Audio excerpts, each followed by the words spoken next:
아침에 주께서 주신 말씀을 보겠습니다. 신약 성경입니다. 에베소서 말씀입니다. 제가 가지고 있는 성경으로는 315페이지입니다. 315페이지 에베소서 5장입니다.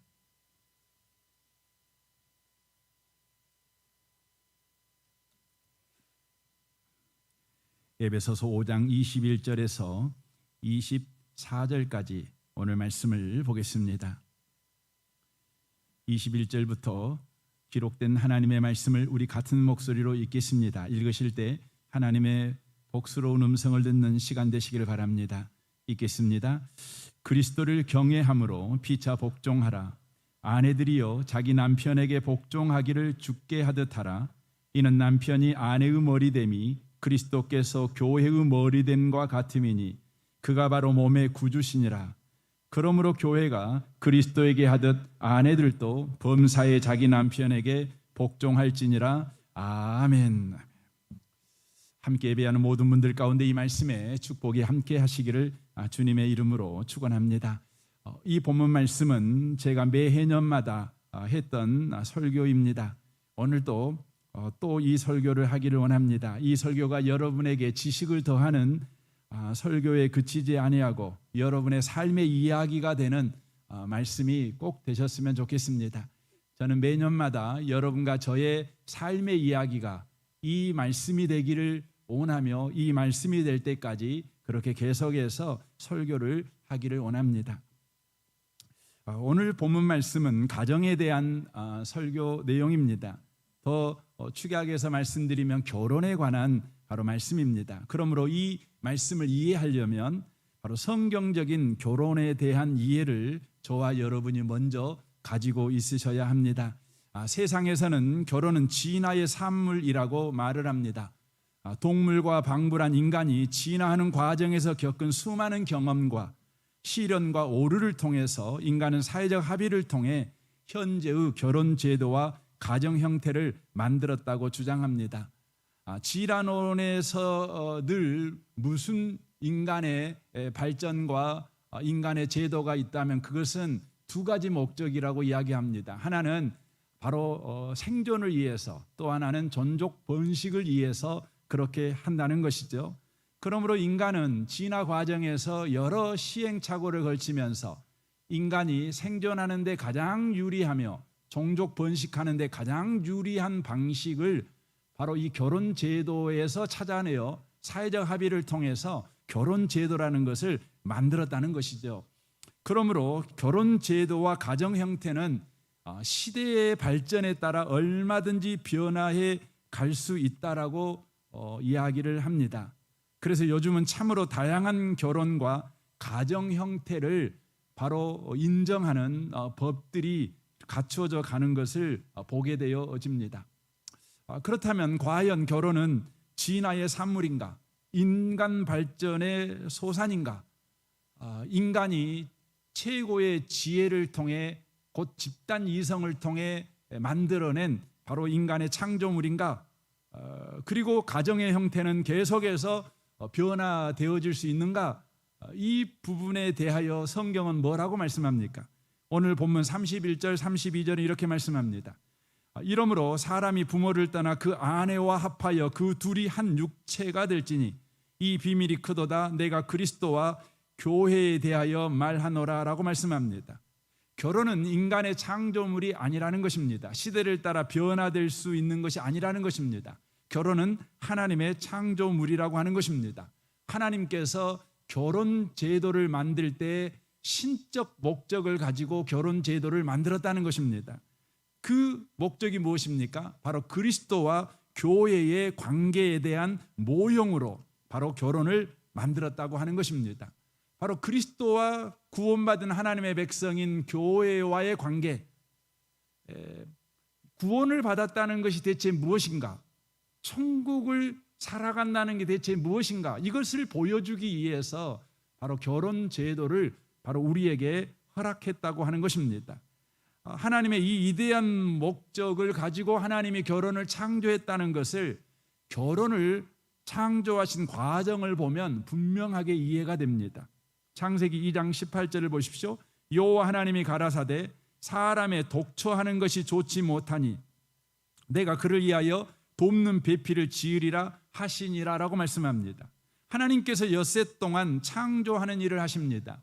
그리고는 각 창조의 사건마다 항상 보기에 좋다 이렇게 말씀하셨습니다. 그런데 유일하게 창조하신 후에 보기에 좋지 않다라고 말씀하신 것이 있었다는 것입니다.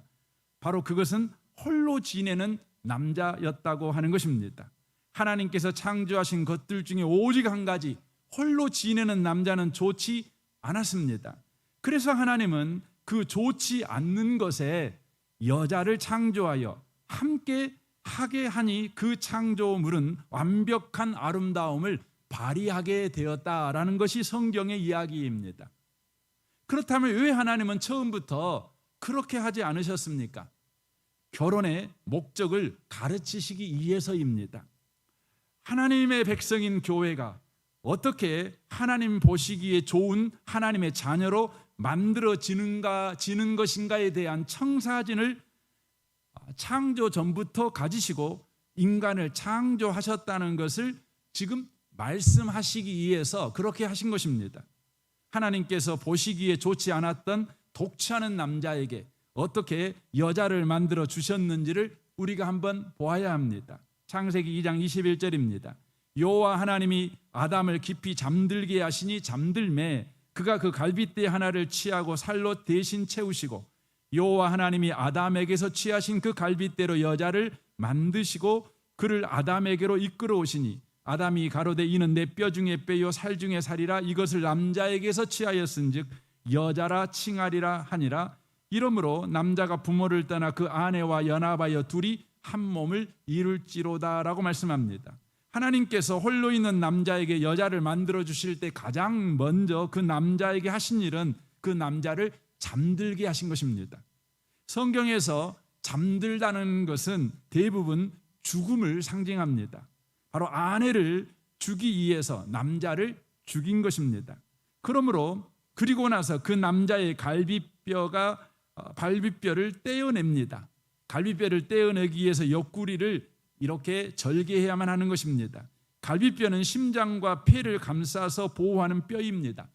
히브리 사람들은 이것을 생명이 담겨 있는 그릇이라고 불렀습니다. 바로 심장을 보호하는 뼈라는 의미입니다. 그러니까 여자는 처음 창조될 때부터 생명이 담겨져 있는 그릇으로 바로 만드셨다고 하는 것입니다. 여자는 이렇게 남자의 죽음을 통해 그리고 그 남자의 생명을 보호하는 갈비뼈를 뽑아내기 위해 옆구리에서 피와 물을 쏟음으로 탄생하게 된 존재가 바로 여자라는 것입니다. 심지어 그 남자는 부모를 떠나 그 여자와 연합하여 한 몸을 이룹니다. 그리하여 영원히 하나로서 살게 되는 것이죠. 이것이 결혼이며 이것이 부부 관계입니다. 예수께서 교회를 탄생시키기 위해 십자가에서 죽으셨습니다. 예수님은 옆구리를 통해 그분의 피와 물을 전부 쏟으셨습니다. 그 예수 그리스도의 죽음으로 그의 신부인 교회가 바로 탄생하게 된 것입니다. 그리고 예수 그리스도께서는 바로 교회와 하나로 연합하여 한 몸을 이루십니다. 에베소 1장 23절입니다. 교회는 그의 몸이니 만물 안에서 만물을 충만케 하시는 자의 충만이니라라고 말씀합니다. 예수님이 머리가 되시고 교회는 그의 몸이 되는 연합으로 인하여 뗄래야 뗄 수 없는 한 몸이 된 것이지요. 바로 이 모습을 보여주는 모형이 바로 결혼이라고 하는 것입니다. 이 시대엔 비혼 인구가 급격하게 늘어나고 있습니다. 결혼을 못하는 사람보다 결혼을 안 하는 사람이 늘고 있습니다. 안 하는 이유가 크게 세 가지인 것 같습니다. 가장 먼저는 경제적 이유 때문입니다. 두 번째는 자기의 꿈을 실현하기 위해서입니다. 세 번째는 자신의 주변에 결혼 생활을 잘못한 부정적인 것들을 너무 많이 보았기 때문에 그렇습니다. 그리하여 결혼을 거부하는 세대가 바로 이 시대가 되어져 있는 것을 우리가 보게 됩니다. 하지만 그것은 인간들이 생각하고 있는 결혼하지 못하는 이유, 결혼 안 한 이유가 될 것입니다. 변명이죠. 더 근본적인 것은 결혼을 창조하신 하나님의 바로 이대한 그 목적에 이해함이 없기 때문에 그렇습니다. 결혼이라는 성경적 이해를 못하기 때문에 바로 결혼하려고 하지 않습니다. 하나님은 우리가 여전히 결혼하기를 원하십니다. 31절 보십시오. 그러므로 나 사람이 부모를 떠나 그의 아내와 합하여 그 둘이 한 육체가 될지니 이 비밀이 크도다. 나는 그리스도와 교회에 대하여 말하노라 라고 말씀합니다. 결혼은 놀라운 신비라는 것입니다. 바로 예수와 연합된 우리의 삶에 이루어 가실 구원이 무엇인가를 보여주는 생생한 현장이기 때문이라는 것입니다. 또한 구원의 이대한 목적을 이루시는 방법이라는 것입니다. 구약 창세기에서 결혼은 하나님의 창조의 하이라이트였습니다. 오늘 본문 신약 에베소에서는 결혼은 하나님이 이루시는 구원 생활에 참여하는 것이라고 이야기하고 있습니다. 창조의 클라이막스와 구원을 누리는 생활을 하기를 원한다면, 그리고 그것이 무엇인지를 구체적으로 저와 여러분이 확인하며 또 누군가에게 보여주기를 원한다면 저와 여러분은 결혼해야 합니다. 결혼은 독신으로 부르심을 받은 일이 없다면 모두 결혼으로 부르심을 받았다는 것을 놓치면 안 됩니다. 결혼은 그래서 하나님의 부르심입니다. 결혼은 소명입니다. 결혼은 사명입니다. 그리스도와 교회와의 관계를 바로 보여줘야 될 사명, 그 이대한 목적에 참여하는 바로 소명, 바로 그것이 결혼이라는 것입니다. 저는 아직 결혼하지 않는 분들이 꼭 결혼하시기 바랍니다. 하나님의 소명에 응답하는 복 있는 분들이 꼭 되셨으면 좋겠습니다. 이제 오늘 본문을 말씀드리겠습니다. 오늘 본문 말씀은 결혼에 관한 말씀입니다. 이 결혼에 관한 말씀을 우리가 하나님이 하시기 위해서 앞의 문장을 먼저 말씀하고 있습니다. 바로 앞의 문장은 에베소 5장 15절부터 21절의 말씀인데, 그러므로 이 결혼은 에베소 5장 15절에서 21절의 말씀이 구체화된 것이다, 이렇게 말씀을 드릴 수 있습니다. 15절 보겠습니다. 그러니 너희가 어떻게 행할지를 자세히 주의하여 지혜 없는 자같이 하지 말고 오직 지혜 있는 자같이 하여 세월을 아끼라. 때가 악하니라. 그러므로 어리석은 자가 되지 말고 오직 주의 뜻이 무엇인가 이해하라라고 말씀합니다. 구원받은 성도는 오직 지혜롭게 살아야 된다는 것입니다. 지혜가 뭡니까? 세월을 아끼는 힘입니다. 다른 말로 말하면 오늘을 바로 사는 힘이 바로 지혜라는 것입니다. 오늘은 꿈이 아닙니다. 언제나 현실입니다. 바로 현실을 사는 힘, 이게 지혜라는 것입니다. 현실은 구체적인 조건이며 상황입니다. 그리스도인은 그 현실과 조건 속에서, 그리고 상황 속에서 하나님이 어떻게 일하시는지를 이해하고 살아야 된다는 것입니다. 이게 지혜입니다. 그래서 지혜를 더 확장해서 말씀드리면, 하나님께서 지금 내게 주어진 현실과 조건 속에서 무슨 일을 하고 계시는가를 이해하고 믿고 집중하는 것이 지혜입니다. 그래서 마태복음 6장 33절 메시지 성경으로 읽겠습니다. 너희는 하나님이 실체가 되시고 하나님이 주도하시며 하나님이 공급하시는 삶에 흠뻑 젖어 살아라. 뭔가 놓칠까 봐 걱정하지 마라. 너희 매일의 삶에 필요한 것은 모두 채워주실 것이다. 하나님께서 바로 지금 하고 계신 일에 온전히 집중하라. 내일 있을지 없을지도 모르는 일에 동요하지 마라. 어떠한 어려운 일이 닥쳐도 막상 그때가 되면 하나님께서 감당할 힘을 주실 것이다 라고 말씀하고 있습니다. 이것에 집중하는 것이 지혜인 것입니다. 그러므로 우리에게 주어진 현실이 원하지 않는 조건이요 막막한 상황일지라도 우리는 억울해할 필요가 없습니다. 원망할 필요도 없고 불평할 필요도 없습니다. 염려하며 근심할 필요도 없습니다. 다만 거기서 여전히 일하시는 하나님을 바라보며 신뢰하며 살아가는 것, 바로 이것이 오늘을 사는 힘이요 이것이 지혜라는 것입니다.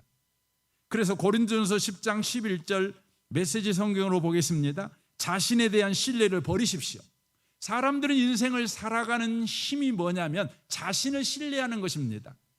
자신의 돈을 신뢰하고 건강을 신뢰하는 것입니다. 그런데 자신이 신뢰하는 것이 무너지면 절망합니다. 낙심합니다. 심지어 자폭해버립니다. 자살해버립니다. 우리 주님은 말씀합니다. 네가 기대하고 있는 너에 대한 신뢰를 버려라. 그런 것은 전혀 도움이 되지 않습니다 라고 말씀합니다. 오히려 하나님께 대한 신뢰를 기르십시오. 여러분의 앞길에 닥치는 시험과 유혹은 다른 사람들이 직면해야 했던 시험과 다르지 않습니다. 다만 여러분이 기억해야 할 것은 하나님께서 여러분을 포기하지 않으시고 여러분이 한계 이상으로 내밀리지 않게 하시며 그 시험을 이기도록 언제나 곁에 계시며 도우신다는 사실입니다. 저는 이 아침에 오신 여러분들 축복합니다. 이 하나님을 여러분 이해하십시오. 이 하나님을 기억하십시오. 이 하나님을 믿으십시오. 이 하나님을 바라보십시오. 이 하나님을 집중하십시오. 이게 지혜입니다. 그래서 지혜는 에베소 5장 18절로 연결되는 것입니다. 술 취하지 말라. 이는 방탕한 것이니 오직 성령으로 충만함을 받으라. 여기서 말하는 성령의 충만은 능력이나 은사를 받으라 그 말이 아닙니다. 여기서 말하는 성령으로 충만을 받으라는 말은 오늘이라는 현실에서 놀랍고 이대한 일을 만들어 가시는 하나님을 24시간 바라보라. 믿음으로 살아가라. 이것이 성령 충만입니다. 우리에게 주어진 모든 현실과 상황에서 상황만 일하는 것이 아니라 현실만 일하는 것이 아니라 형편만 일하는 것이 아니라 상황과 형편의 주인 되신 생사화복을 주장하신 하나님께서 임의로 주관하신 하나님께서 지금 일하고 계신다. 그 하나님을 바라봐라. 그 하나님을 24시간 바라봐라. 매 순간 바라봐라. 이게 바로 술 취하지 말라. 이는 방탕한 것이니 오직 성령으로 충만함을 받으라. 이 말씀인 것입니다. 하나님은 우리가 성령 충만하게 살아가기 위해서 바로 매 순간마다 하나님을 바라보는 삶을 살아가도록 하시기 위해서 우리에게 구체적인 삶을 살게 하십니다. 여러분, 하나님을 바라보는 삶은 꿈속에서 되는 것이 아닙니다. 저와 여러분에게 주어지는 구체적인 삶에서 그것이 가능한 것입니다.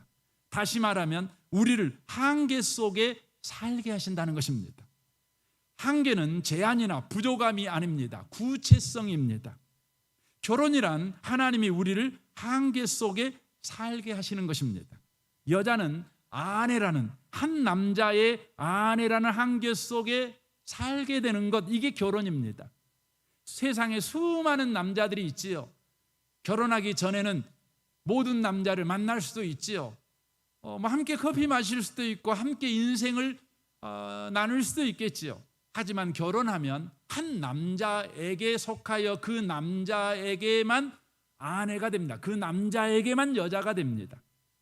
남자도 마찬가지입니다. 남편이라는 한계 속에 살게 하는 것, 이게 결혼입니다.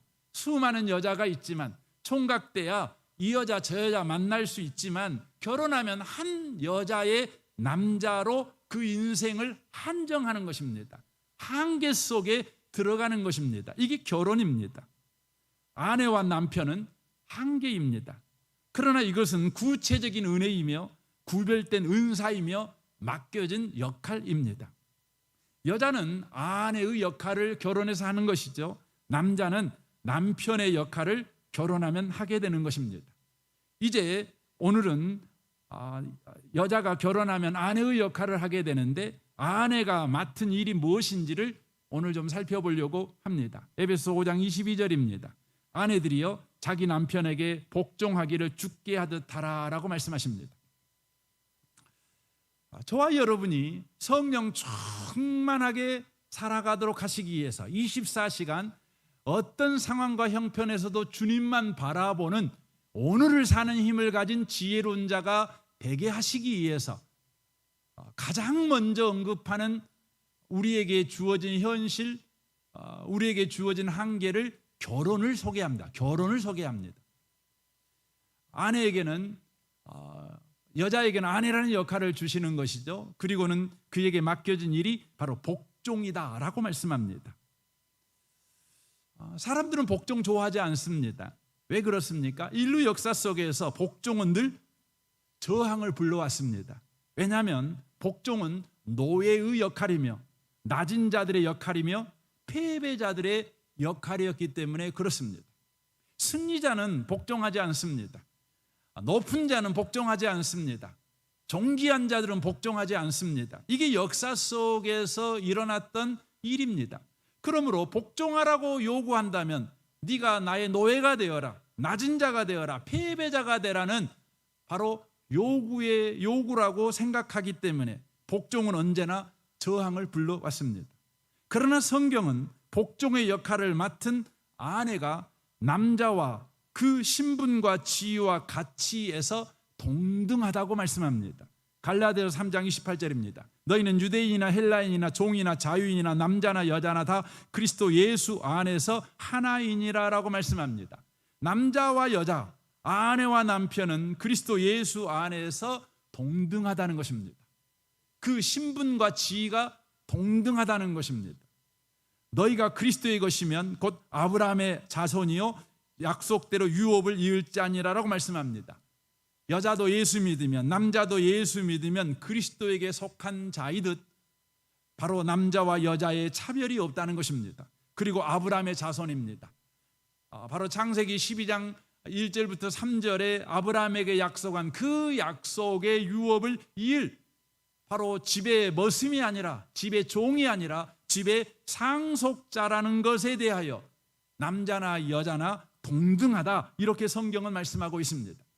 여자는 노예가 아닙니다. 여자는 낮은 자가 아닙니다. 여자는 패배자가 아닙니다. 그럼에도 불구하고 성경이 왜 복종하라고 요구할까요? 5장 23절을 보겠습니다. 이는 남편이 아내의 머리됨이 그리스도께서 교회의 머리됨과 같음이니 그가 바로 몸의 구주시니라. 그러므로 교회가 그리스도에게 하듯 아내들도 범사에 자기 남편에게 복종할지니라 라고 말씀합니다. 아내가 남편에게 복종해야 될 이유는 예수님과 관계에서 교회의 역할을 맡았기 때문입니다. 교회가 머리이신 예수님에게 복종의 태도를 취함으로 교회답게 세상 속에서 살 수 있다는 것을 보여주는 역할이 바로 아내의 역할이요, 그가 맡은 일이 복종이라는 것입니다. 다시 말씀드릴까요? 머리신 예수님과 교회와의 관계는 교회가 교회답게 세상 속에서 그 역할을 다하는 방식이 복종입니다.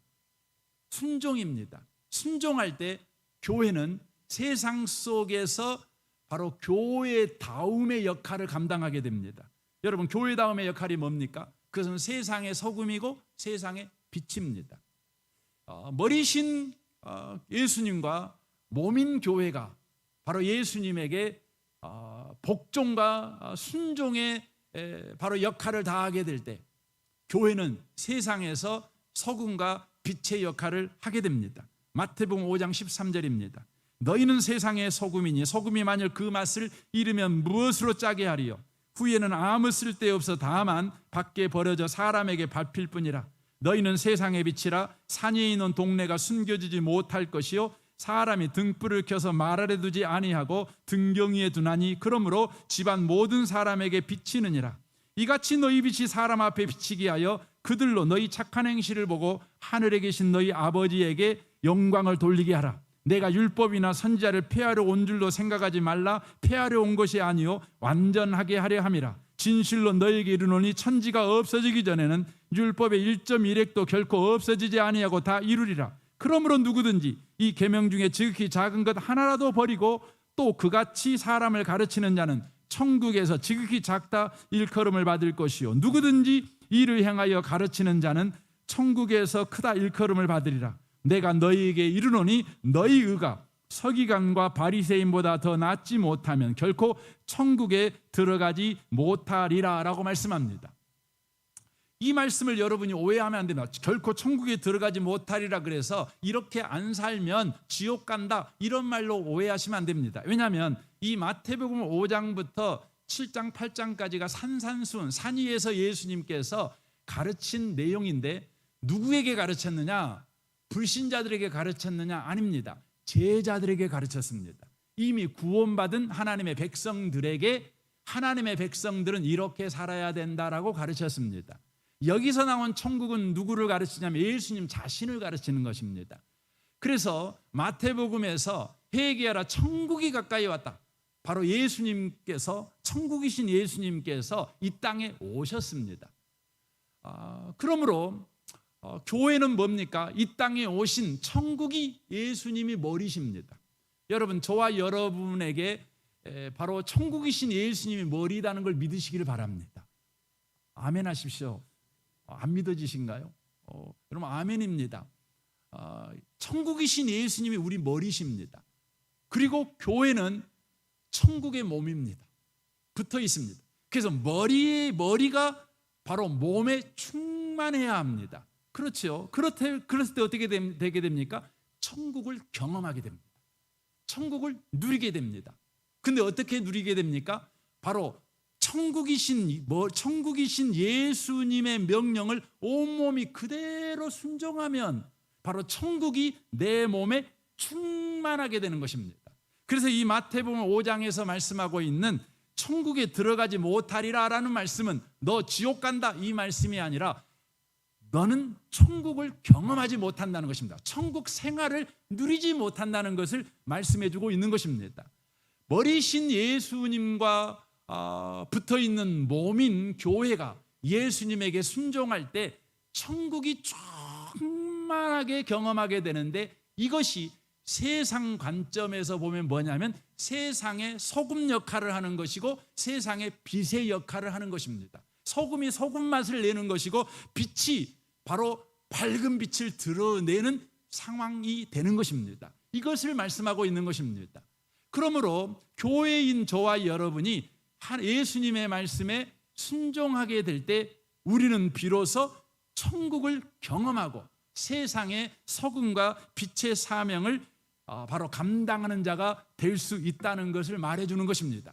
이것을 오늘 결혼 생활로 빗대어 말씀을 드리게 되면, 가정에서 교회의 역할을 맡고 있는 아내가 바로 복종의 역할을 감당하게 될 때 바로 가정에서 아내가 소금 맛을 내게 됩니다. 빛을 발하는 자가 됩니다. 만약에 복종의 역할을 하지 아니하게 되면 바로 가정에 소금 맛이 없어져요. 가정에 빛이 사라지게 됩니다. 저와 여러분은 이것을 현저하게 실제 경험하고 있지 않습니까? 여러분 가정에서 아내가 빛을 잃어버리면 가정은 빛을 잃어버립니다. 아내가 기쁨을 잃어버리면 가정이 기쁨을 잃어버립니다. 그렇죠. 왜냐하면 아내는 가정에 보내신 세상의 소금이고 바로 세상의 빛이기 때문에 그렇습니다. 그러므로 소금 맛을 잃어버리면 안 돼요. 아내가 언제 소금 맛을 잃어버립니까? 복종을 잃어버릴 때예요. 아내가 언제 빛을 등경 밑으로 감추어 버립니까? 그리하여 가정을 어두컴컴하게 만들어 버립니까? 복종을 거부할 때예요. 하지만 반대로 복종을 하게 될 때에 소금이 소금 맛을 내게 됩니다. 소금의 역할은 무엇입니까? 소금의 역할은 썩지 않게 하는 것입니다. 악을 억제하는 것입니다. 더 나아가서 선을 신선하게 만드는 것입니다. 그래서 아내가 가정에서 복종의 역할을 감당하게 될 때 가정의 죄악은 억제됩니다. 썩어가지 않습니다. 그리고 가정은 싱싱해집니다. 소망이 싱싱해지고 기쁨이 싱싱해지고 감사가 싱싱해집니다. 지혜가 싱싱해집니다. 빛을 발하게 되지요. 빛이라는 건 어떤 게 됩니까? 빛이 환하면 분별력이 생깁니다. 판단력이 생깁니다. 뭐가 옳고 뭐가 그른가에 대해서 알게 됩니다. 가지 말아야 될 거 가야 될 걸 알게 됩니다. 함정에 안 빠지게 됩니다. 그럼 빛이 있어야 그러는 것입니다. 가정의 아내에서 아내가 바로 빛의 역할을 하게 될 때 남편이 자식들이요, 여러분 함정에 안 빠집니다. 안 갈 때 안 갑니다. 갈 때는 갑니다. 분별력이 생깁니다. 판단력이 생깁니다. 이게 중요한 것입니다. 혹시 여러분의 가정에 요즘 갈 바를 알지 못하고 있습니까? 그건 확실합니다. 여러분 가정에 지금 빛이 빛 역할을 못하고 있기 때문에 그렇습니다. 아내입니다. 아내가 바로 가정의 빛으로 우리 하나님께서 세우신 자이기 때문에 그렇습니다. 빛이 환하게 그 빛을 발하려면 바로 아내의 역할인 복종에 맡은 일을 순종해 가는 것입니다. 그래서 로마서 5장 18절에 이렇게 말씀합니다. 그런즉 한 범죄로 많은 사람이 정죄에 이른 것 같이 한 의로운 행위로 말미암아 많은 사람이 의롭다 하심을 받아 생명에 이르렀느니라. 한 사람이 순종하지 아니함으로 많은 사람이 죄인 된 것 같이 한 사람이 순종함으로 많은 사람이 의인이 되리라라고 말씀합니다. 예수님을 말씀하고 있죠. 예수님의 순종이 많은 사람이 의인 되게 했습니다. 그런데 그 순종하는 예수님이 우리의 머리십니다. 그리하여 모든 사람을 의인 되게 하시는 주님의 그 충만함이 몸인 교회에 충만하게 흘러 들어와야 합니다. 가정에서는 아내에게 충만하게 흘러 들어와야 합니다. 그 방식이 뭡니까? 복종하는 것입니다. 복종하게 될 때 어떤 일이 벌어집니까? 아내로 말미암아서 많은 사람이 의인되는 일이 벌어집니다. 그래서 베드로전서 3장 1절에 이렇게 말씀하는 것입니다. 아내들아 이와 같이 자기 남편에게 순종하라. 이는 혹 말씀을 순종하지 않는 자라도 말로 말미암지 않고 그 아내의 행실로 말미암아 구원을 받게 하려 함이니라고 말씀합니다. 너희의 두려워하며 정결한 행실을 봄이라라고 말씀합니다. 믿지 않는 자들일지라도 아내가 복종하게 되면 예수 그리스도의 복종으로 많은 사람이 의인 되었던 역사가 바로 가정 가운데 흘러들어와 구원의 일을 행하신다는 것입니다. 그래서 우리는 잘 알지 않습니까? 남편은 예수 믿고 아내는 예수 안 믿고, 아내는 예수 믿고 남편은 예수 안 믿고. 여러분 누가 예수 믿을 가능성이 많습니까? 여러분 남편이 예수 믿는 것보다 아내가 예수 믿으면 그 가정이 빠른 시일 내에 예수 믿는 가정으로 변화될 가능이 훨씬 많습니다. 어떤 아내였을 때요? 교회만 왔다 갔다 다니고 그런 아내요? 아니요. 복종하는 아내예요. 그 아내를 통해 남편들이 구원을 받는 일이 허다하게 많습니다. 그래서 유대인들은 이 사람이 유대인이 아니냐를 분별하는 가장 중요한 기준 중에 하나가 뭡니까? 바로 어머니가 유대인이 아니냐입니다. 아버지가 유대인인데 어머니가 아랍 사람이에요. 그 사람은 유대인이 아닙니다. 하지만 어머니가 유대인이고 아버지는 아랍 사람이에요. 그러면 그 가족은 여러분 유대인입니다. 왜일까요? 여러분 유대인으로 바꾸는 것은요 피가 아니라 주님의 역사예요. 주님의 은혜예요. 사람이 바뀌어지는 것은 DNA의 조작이 아니라 바로 은혜의 역사예요. 가정 가운데 은혜가 은혜되게 하는 것은 아내가 복종의 역할을 했을 때예요. 이것은 우리 교회적으로도 그렇죠. 여러분 이 도시가 변화되어지는 것은 바로 교회가 예수님에게 복종하는 교회가 되었을 때 이 교회는 바로 세상의 소금과 빛의 역할을 충실하게 해내는 바로 교회가 될 수 있다고 하는 것입니다. 이 아침에 오신 복 있는 성도 여러분, 특별히 아내의 역할을 담당하고 있는 자매 성도 여러분, 여러분의 역할이 이렇게 중요하다는 걸 기억하시고 복종으로 돌아오시기를 바랍니다. 그리하여 여러분이 가정에서 소금과 빛의 사명을 회복해 가는 복 있는 분들이 다 되시기를 주님의 이름으로 축원합니다. 아멘 좀 하십시오. 예. 여러분 아내의 죄가 뭘까요? 아내의 죄는 아내의 자리를 떠난 것입니다. 하나는 뱀이 유혹할 때 자신에게 맡겨진 복종의 역할을 떠나 자신의 머리의 자리에 앉아 결정권을 행사했습니다. 하와의 머리는 남편 아담이었습니다. 그런데 아담에게 바로 복종을 요구했습니다. 자신의 결정대로 남편이 복종하도록 요구함으로 남편으로 하여금 자신의 결정권 아래에 있게 만들어 버렸습니다. 이것이 타락이고 이것이 죄입니다. 그래서 범죄한 여자를 저주할 때 하나님께서 이것을 강조하십니다. 창세기 3장 16절입니다. 또 여자에게 이르시되 내가 네게 임신하는 고통을 크게 더하리니 네가 수고하고 자식을 낳을 것이며 너는 남편을 원하고 남편은 너를 다스릴 것이니라라고 말씀합니다. 너는 남편을 원한다. 여기서 말한 남편을 원한다는 말이 뭐냐면 남편의 자리를 원한다. 바로 그걸 말하는 것이다. 머리의 자리를 원한다. 결정권을 네가 원할 것이다. 그것이죠. 그러나 남편은 너를 다스릴 것이다. 이 말은 무슨 의미의 말입니까? 그러나 잊지 마. 네 남편은 네 머리야. 네가 머리가 아니라 네 남편이 머리야. 네가 결정권을 갖고 있는 것이 아니라 네 남편이 결정권을 갖고 있어. 이것을 우리 주님이 확인해 시켜주는 것입니다. 사랑하는 성도 여러분, 우리는 복종해야 합니다. 중요합니다. 하지만 복종은 우리 스스로 어려운 정도가 아니라 불가능합니다.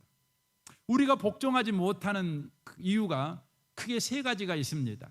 그 첫 번째는 권위자들에 대한 안 좋은 경험들로 인한 상처 때문입니다. 마땅히 복종해야 될 대상들이 우리에게 바로 저질렀던 수많은 악함이 있지요. 비합리적이고 비논리적이고 막무가내의 바로 권위를 권세로 썼던 그런 삶의 경험들이 있죠. 그것들이 고스란히 우리에게 상처로 남아 있습니다. 상처로 남아 있습니다. 그래서 우리가 복종하기가 쉽지가 않습니다. 두 번째는 바로 이 세상 풍속이 모든 권위에 저항하는 문화이기 때문에 그렇습니다. 현재의 문화가 모든 권위에 저항하는 문화를 만들어내고 있습니다. 그래서 여러분 우리가 TV를 보거나 요즘 그 법들이 이렇게 제정되어져 시행되는 것을 보면 대부분 권위를 무시해 버립니다. 학교에서는 교권이 없지요. 제가 어느 그 강의를 제가 듣는데 거기 강의에서 썼던 자료 중에 하나가 이런 내용이 있었습니다. 그 학교에서 아이들을 가르칠 때 그 폭력이 뭔지를 가르쳐 주는 거죠. 이거 폭력이다. 이걸 가르쳐 주는 것이죠. 근데 그 예로 하나를 여러 가지가 있지만 드는 것 예 중에 하나가 뭐냐면 아이를 가르치면 누구누구 너 수업 끝나면 교무실로 와 이렇게 말하는 것이죠. 여러분 그렇게 말할 수 있는 거 아니겠습니까? 여러분 그렇게 말을 하면 그것은 아이에게 공포를 조장하는 폭력으로 가르칩니다. 이건 폭력이라는 것입니다. 여러분 선생님이 아이한테 교무실로 와 이렇게 말할 수 있는 이건 교권 아니겠습니까? 그런데 그것을 뭘로 가르치냐면 폭력으로 가르칩니다. 그러므로 말미암아 그건 저항해야죠. 요즘 문화가 그렇습니다. 선생님들이 뭔 말만 하려고 하면 그냥 휴대폰 꺼내가지고 동영상 들이대미면서 말씀하세요. 지금 이런 세상이 되어버렸습니다. 가정에서도 부모의 권위가 땅에 떨어져 버린 거 아니겠습니까? 요즘 하도 가정폭력이 많으니 이해도 됩니다. 그럼에도 불구하고 여러분 이 시대의 문화가 바로 하면서 이 시대에 모든 권위가 회복되어지는 첫 단추가 어디냐?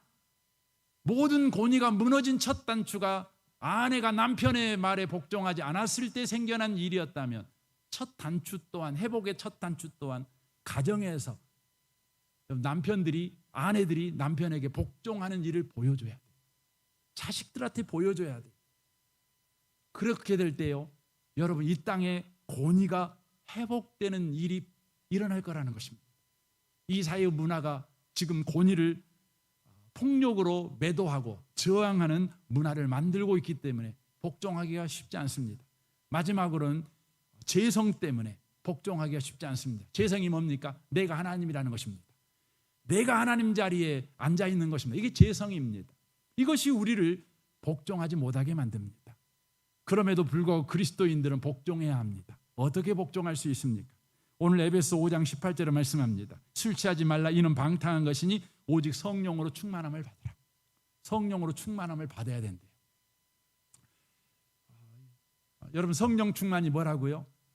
오늘이라는 날에 주어진 모든 현실 속에서 하나님이 일하신다를 24시간 계속해서 바라보는 것. 이게 성령 충만이라고 말씀드렸죠. 이렇게 하는 사람에게 반드시 무슨 일이 벌어집니까? 21절입니다. 그리스도를 경외함으로 피차 복종하라. 그리스도를 경외하게 됩니다.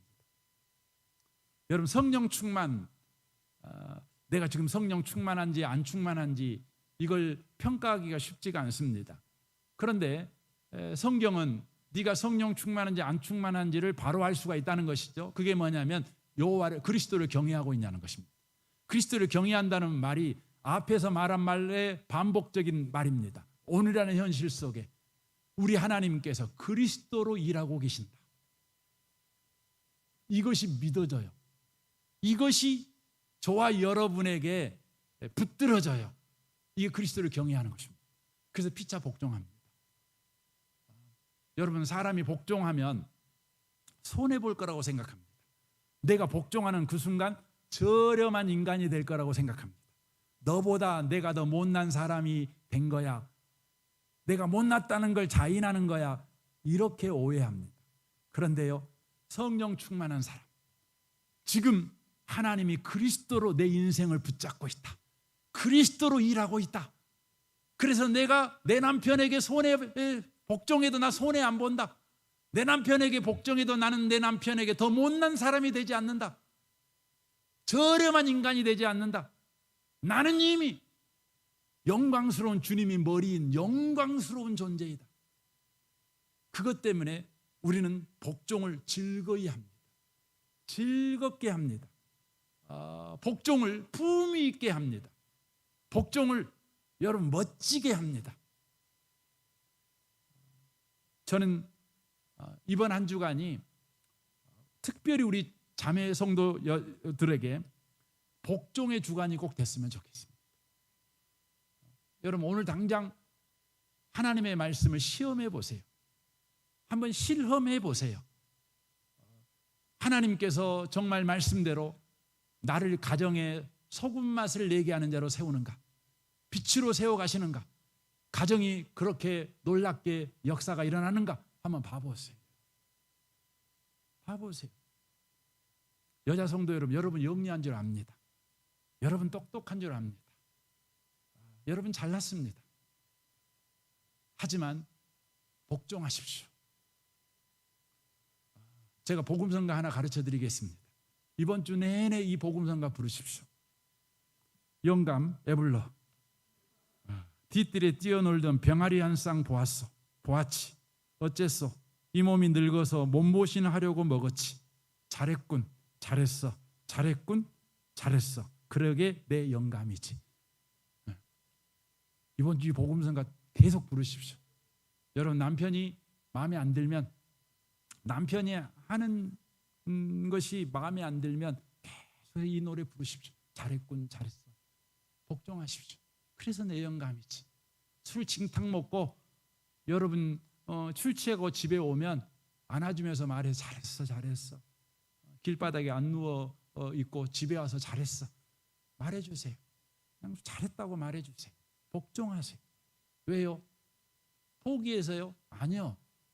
주님이 일하시고 계시니까. 하나님이 일하고 계시니까 복종하십시오. 사랑하는 성도 여러분, 이번 한 주간이 이 위대한 한 주간이 되시기를 주님의 이름으로 축원합니다. 아멘. 우리가